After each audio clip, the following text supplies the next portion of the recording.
Hello everyone, and this is my review for Wrestlemania 29.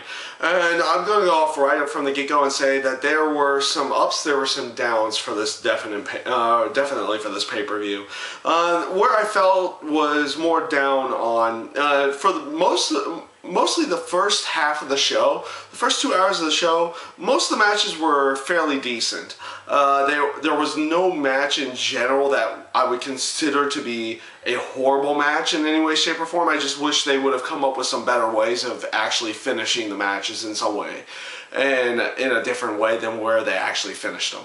One match that comes to mind, the way they decided to end Fandango versus Chris Jericho, with Fandango actually winning with a roll-up versus having some more definitive of a way or a more impressive way of going. I was hoping that those two would be able to pull off some kind of a better match than what they actually were able to pull off in this sense. I do think in some ways Fandango did do a decent job in his first match on TV, but I don't think he really impressed anybody or me in this sense in this case as well. The same goes for Ryback and Mark Henry. Honestly, the match itself was a fairly good match, fairly fun match to watch. Then again, you know, watching two powerhouses go at it can be a lot of fun to watch in general. It was, for the most part, the biggest problem I had with the match was the actual ending for it. I really wish they would have gone with some more of a definitive way than Mark Henry actually winning the match after just countering the shell shock.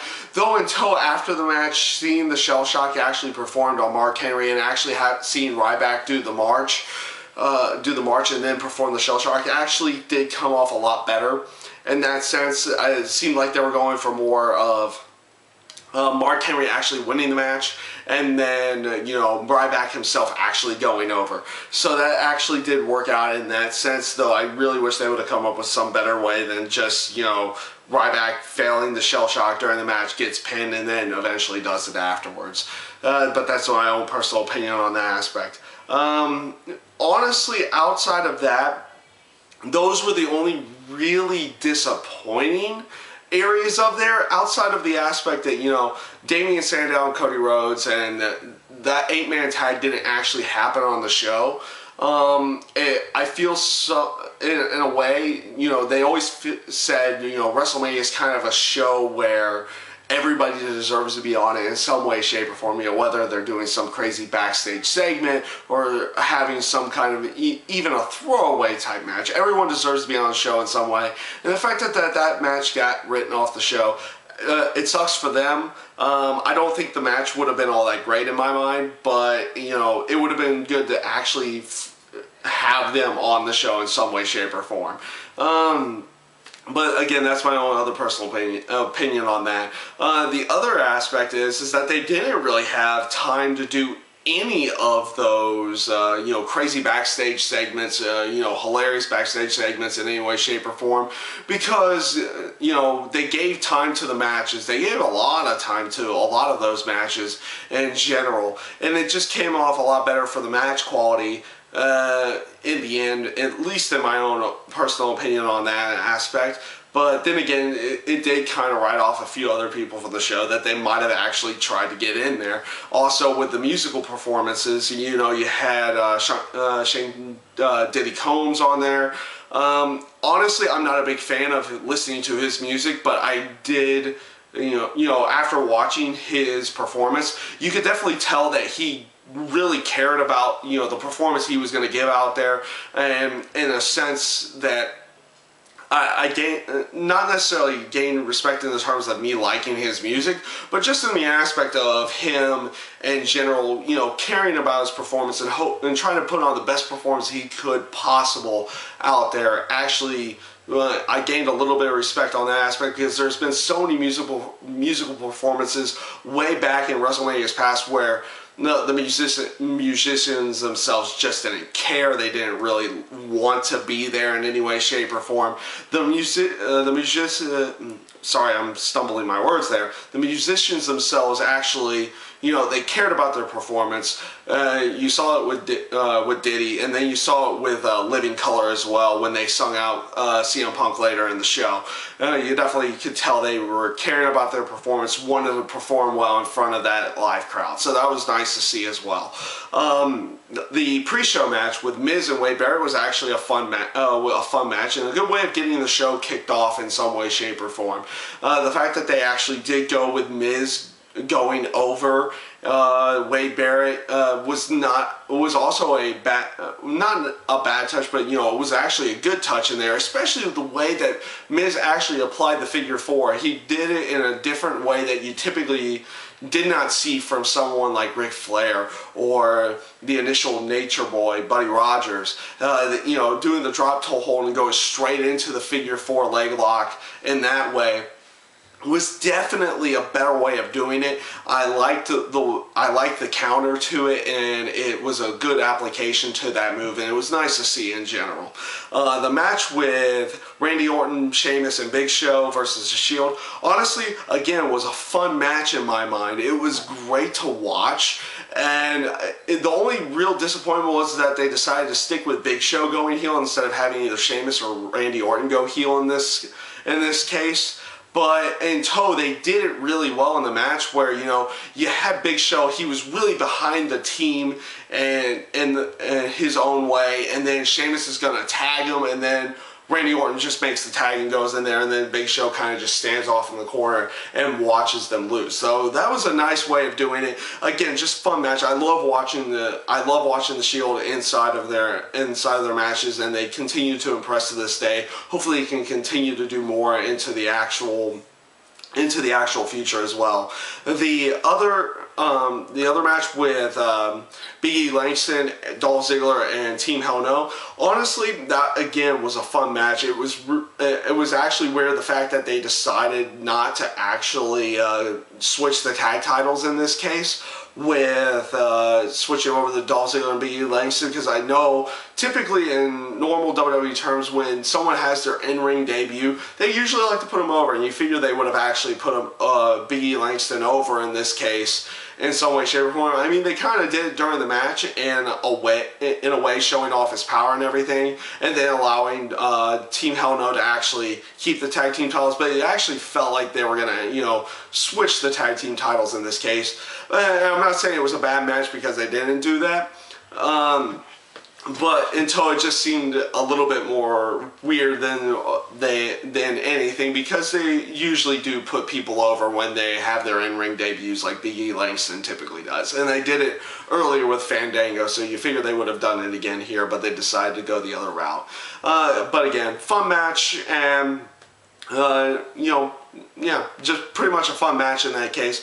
And for the most part, like I said, the first half of the show, most of the matches outside of the Fandango Chris Jericho match and the ending to the Ryback and Mark Henry match were decent matches. They weren't horrible matches in any way, shape, or form. It was a decent show at that point in time.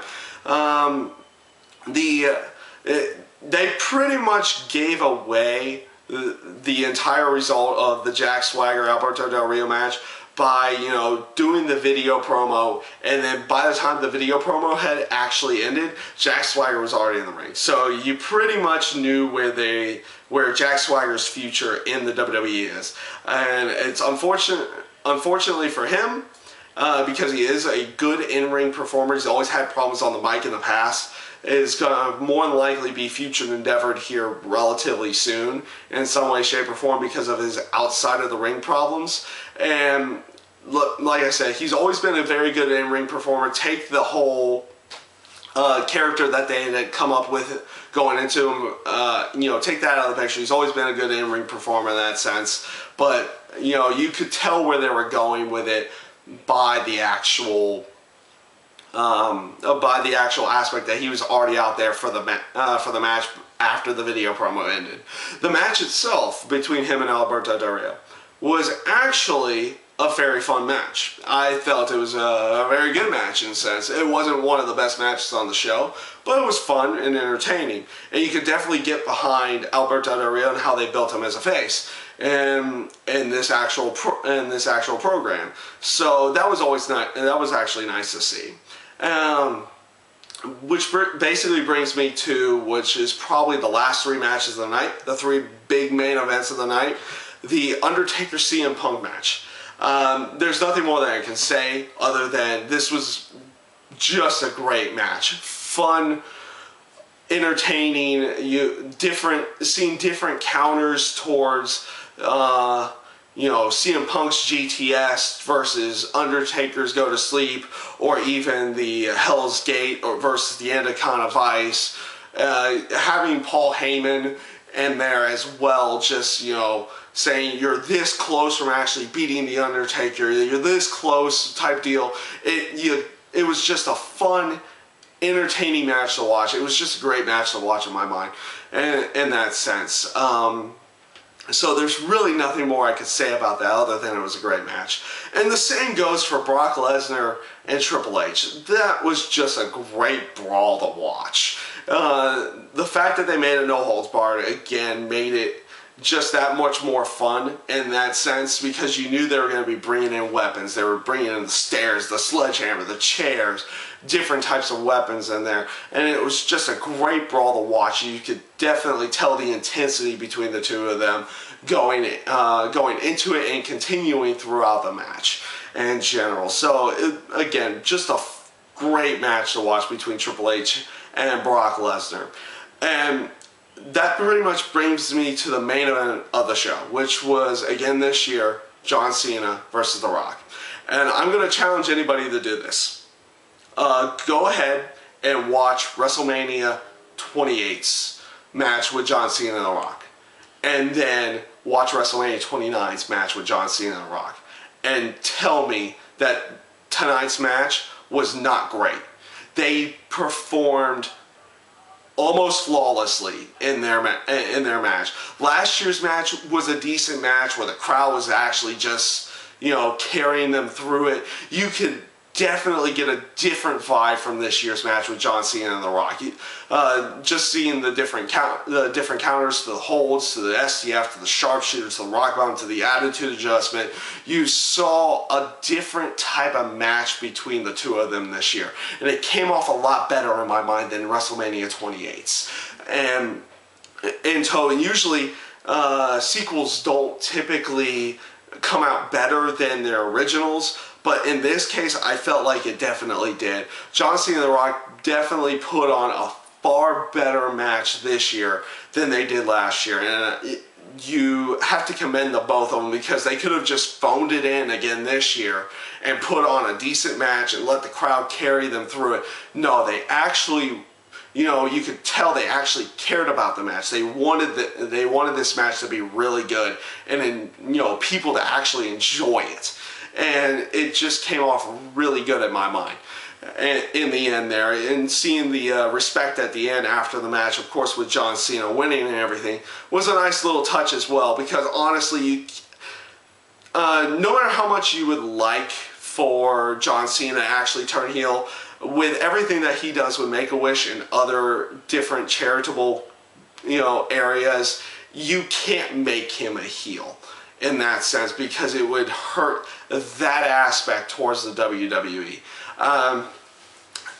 In tow, I would because for just character freshening up, I would like to see him turn heel, but I can realize in the end, something like that doesn't need to happen, for the aspect that he is still the face of the company, and he does more for Make-A-Wish than any other organization. If you even look at Disney, he does more than they do. And in tow, you knew he wasn't going to turn heel tonight, and I was I would have actually been disappointed personally if they would have actually turned him heel tonight. And I'm kind of glad that they really didn't do that in that sense. And in tow, it actually led to a really good match between him and The Rock. You really didn't have any heel in this case. You just had a fun match to watch.